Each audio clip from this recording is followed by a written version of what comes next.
Hey guys, it's Jana. Happy New Year. So last week I flew to Seattle with my mom. We did a mom and daughter trip to go see Pacific Northwest Ballet's Nutcracker. Now it might seem kind of crazy to some of you to fly somewhere to go see a Nutcracker when there is a Nutcracker like on every corner of pretty much any city. If you guys have read like my bio on our blog, or if you have watched our dance backgrounds video on our channel, you will know that the Nutcracker, the Sendak and Stowell version that P&B does, was the first Nutcracker and the first ballet that I ever saw. So it was the reason I fell in love with ballet and became obsessed with ballet as a very little girl. I've watched that movie, so many times. That they made a movie version of their Nutcracker in 1986.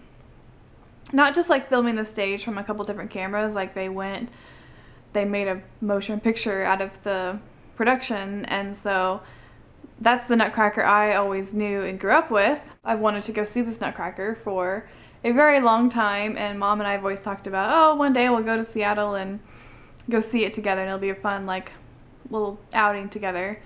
And then we heard a few months back that this was going to be it for this version. They are retiring the Sendak and Stowell version of the Nutcracker after this Christmas season. So Mom called me and was like, I'm booking us flights, I'm getting us tickets, we're going all out, we're gonna go do it. So we went last week, the week of Christmas, and it was incredible. We went to 2 shows. We went Tuesday afternoon, and the cast actually there were hardly any principal dancers, but Wednesday was the nutty version, and it had Carla Corbez.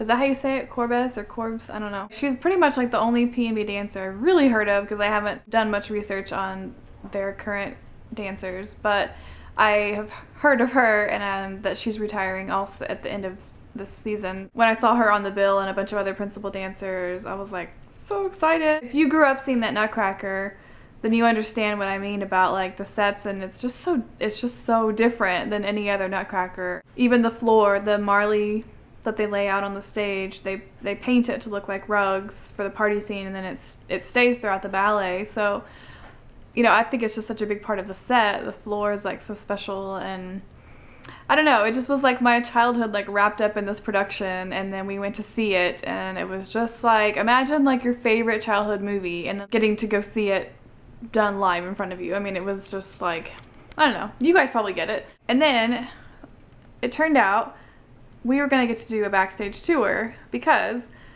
my mom's cousin and her husband live in Seattle, and they both play in P&B's pit orchestra. Yeah, a backstage tour was arranged, and we weren't sure what to expect. I thought maybe they would just bring us back there and point out some things and then make us leave, but no, the stagehand named Don gave us the tour.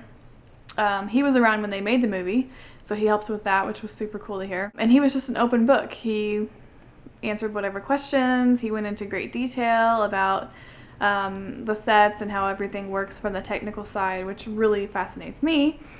And there were 4 little girls on the tour with us, and you could tell they were just like, they wanted to go out on the stage and all of that. So it was funny that I was just very torn from like the adult conversation, and a part of me just wanted to like run out there on the stage with the little girls and play with the bars, because they put 2 bars out on the stage.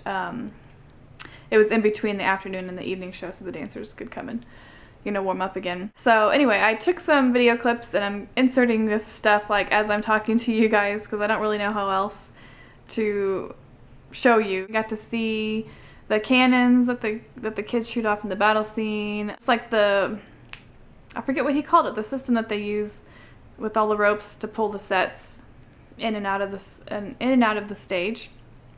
And he explained how all of that worked. And then we got to go out on the stage, and he talked about the Marley floor, and there were some people there that aren't dancers, so he was explaining how they like raise it. So there's a little bit of a spring. And then on the other side, we got to see the peacock cage. So the peacock is done to the Arabian variation music, and that was just like my absolute favorite variation. It's still like some of my favorite music from Nutcracker. But yeah, we got to see the cage, and then Dawn like opened up the gate to it, and was like, you can get in if you want, and like just sort of referring to all of us. And I immediately just like threw off my coat, put my camera down. I was like, Mom, get my picture. Like the little girls were kind of hesitant, but I was like, I'm getting in. So I went in there and like struck the pose, and oh my god, it was just like ridiculous. I was thinking about, you know, what my 5-year-old self would think of me now, and it was, I don't know, it was just super cool.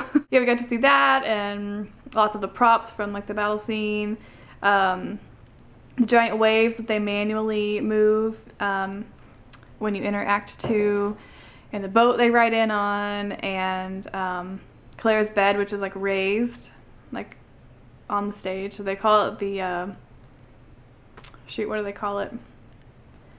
Rocket something, because they have to bring it in so quickly at the very end of the ballet, and the younger Clara has to lay on it, you know, while they like shove it on and onto the stage. And the ballet itself was just like, it was so awesome. There were so many things in the movie that I wondered how that translated on stage, or, you know, vice versa. I was really surprised to see that a lot of the things they do in the movie they actually do on stage. The sets are really elaborate and interactive, and I thought it was so cool the way they do the Mouse King. He comes out from it's like a giant like wood structure, and he comes out from stage left, and his little hands like they move in and out, and he's like trying to like I don't know, it's so silly, but it was like, I don't know, it was just so cute and awesome, and it makes me really sad that they're gonna move on to something else. But I mean, I get it, and from what I've read, you know, like financially that's why they have to change to do something else, so they're going to do Balanchine's version starting next year. Anyway, it was a crazy cool experience, and I want to share it with you guys, so that's why I'm doing this video. I would love to hear if any of you grew up watching P&B's Nutcracker, and if you feel as nostalgic about it as I do, and what your favorite part of Nutcracker is. Mine's always been the snow scene. That still holds today, my favorite. Anyway, I've done a blog post about this experience also, which has like more pictures, and you can kind of look at stuff longer if you want to. I'll have that linked down below in the description area. I feel like I could just go on and on about this, but I don't. I gotta end this at some point, so I hope you guys had a really great holiday. Abby was dancing in Nutcracker where she lives. She looks amazing, the photos that I've seen. Hopefully we'll get to share some with you guys, because she just looked incredible and beautiful, and oh my goodness, I'm so happy for her. I hope you guys have a really great new year. I look forward to making more videos for you guys this year, as I am hopefully getting over this stupid hip pain that I've been having for months now. So anyway, you guys are fabulous. Thanks so much for watching, and I'll see you soon. Bye.